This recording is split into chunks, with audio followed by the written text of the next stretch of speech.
नमस्कार दोस्तों, मैं सोनाक्षी अवरल टाइम्स न्यूज चैनल में आप सभी का स्वागत करती हूँ। दोस्तों, केवल रामदेव के पतंजलि की आलोचना क्यों? एलोपैथी भी भ्रामक विज्ञापनों से अछूती नहीं। योग गुरु रामदेव और उनके ब्रांड पतंजलि के खिलाफ भ्रामक विज्ञापनों के आरोपों के बीच स्वास्थ्य सेवा के भीतर पारदर्शिता और नैतिकता के व्यापक मुद्दे को हल करने के बजाय सारा ध्यान एक प्रणाली के रूप में आयुर्वेदिक की ओर ही जा रहा है। सुप्रीम कोर्ट की एक याचिका में देश में एलोपैथिक डॉक्टरों के सबसे बड़े नेटवर्क इंडियन मेडिकल एसोसिएशन ने पतंजलि पर एलोपैथी के बारे में अपमानजनक बयान देने का आरोप लगाया है और मांग की है कि ब्रांड को भ्रामक विज्ञापन जारी करने से रोका जाए। आईएमए ने कोविड-19 की दूसरी लहर के दौरान आधुनिक चिकित्सा और टीकों के बारे में रामदेव के विवादास्पद बयानों की ओर भी इशारा किया।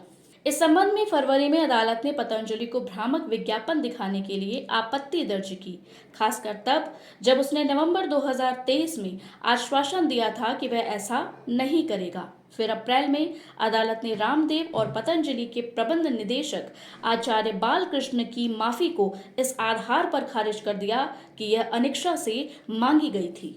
चल रही कानूनी कार्रवाई में आईएमए का पक्ष मजबूत दिखाई देता है, क्योंकि अदालत इस बात से सहमत है कि पतंजलि भ्रामक विज्ञापनों का दोषी है, लेकिन चिंता यह है कि अनैतिक तौर तरीकों को केवल पारंपरिक चिकित्सा के साथ जोड़ा जा रहा है और इस तरह उन्हें बदनाम किया जा रहा है।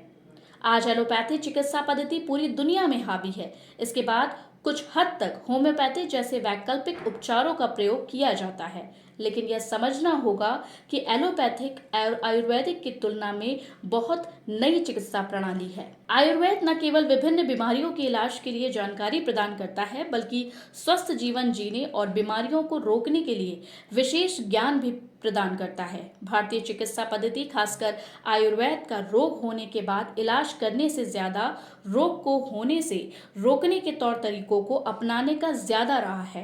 हाल के दिनों में भारत सरकार ने आयुष विभाग, आयुर्वेद, योग और प्राकृतिक चिकित्सा, यूनानी सिद्ध और होम्योपैथी के माध्यम से चिकित्सा की पारंपरिक प्रणालियों को बढ़ावा देने के लिए महत्वपूर्ण प्रयास किए हैं। पतंजलि के खिलाफ कानूनी कार्रवाई भ्रामक विज्ञापनों से संबंधित ड्रग्स एंड मैजिक रेमेडीज अधिनियम 1954 के कथित उल्लंघन से उपजी है, लेकिन यह मुद्दा किसी एक स्वास्थ्य सेवा प्रणाली तक सीमित नहीं है, बल्कि यह एलोपैथी चिकित्सा सहित सभी तरीके की चिकित्सा पद्धतियों पर लागू होती है। पिछले साल जब भारत सरकार ने डॉक्टरों के लिए उनके जेनेरिक नामों के साथ दवाएं लिखना अनिवार्य कर दिया था ताकि लोगों को सस्ते में दवाइयां उपलब्ध हो सके, तो आईएमए ने सहित कई डॉक्टरों ने यह कहते हुए इसका विरोध किया था कि ड्रग्स इकोसिस्टम इसके लिए तैयार नहीं है। एक ओर जहां सरकार बड़ी संख्या में जेनेरिक दवाइयों की बिक्री के लिए जन औषधि केंद्र खोल रही है और डॉक्टरों व अस्पतालों द्वारा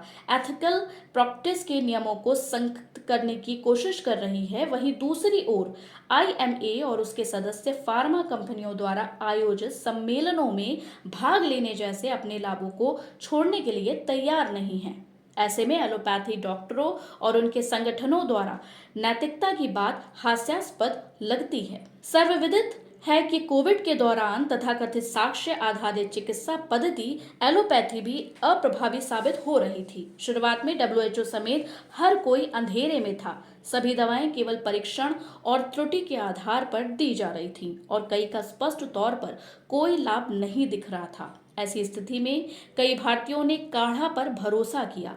काढ़ा एक ऐसा आयुर्वेदिक मिश्रण है जिसमें एलोपैथिक दवाइयों का कोई अंश भी नहीं होता है। इस संदर्भ में यदि पतंजलि ने कोरोनिल या किसी अन्य दवा का प्रचार किया और कथित तौर पर उससे भारी मुनाफा कमाया, तो क्या यह भी सच नहीं है कि फार्मा कंपनियों ने ऐसी दवाएं बेचकर बहुत अधिक कमाई नहीं की जिनमें कोई स्वास्थ्य लाभ नहीं हुआ? आईएमए और अन्य एलोपैथिक डॉक्टरों के पास आयुष या आयुष कंपनियों पर आरोप लगाने का कोई नैतिक आधार नहीं है। सभी चिकित्सा प्रणालियों का अंतिम लक्ष्य सार्वजनिक स्वास्थ्य और कल्याण की रक्षा करना और उसे बढ़ावा देना है। जबकि आयुर्वेद स्वस्थ जीवन की अवधारणा पर आधारित है और हमारी प्राचीन ज्ञान परंपराओं के आधार पर कम लागत वाला इलाज प्रदान करता है। वहीं एलोपैथिक कई गंभीर बीमारियों के लिए दवाएं और अन्य इलाज प्रदान करता है। दोनों प्रणालियां लोगों के कल्याण में योगदान दे सकती हैं, लेकिन किसी भी प्रणाली को यह दावा करने का अधिकार नहीं है कि अन्य सभी अवैज्ञानिक या गलत हैं। वास्तविक लक्ष्य एक दूसरे को गलत ठहराने के बजाय लोगों के स्वास्थ्य में सुधार करना होना चाहिए। धन्यवाद।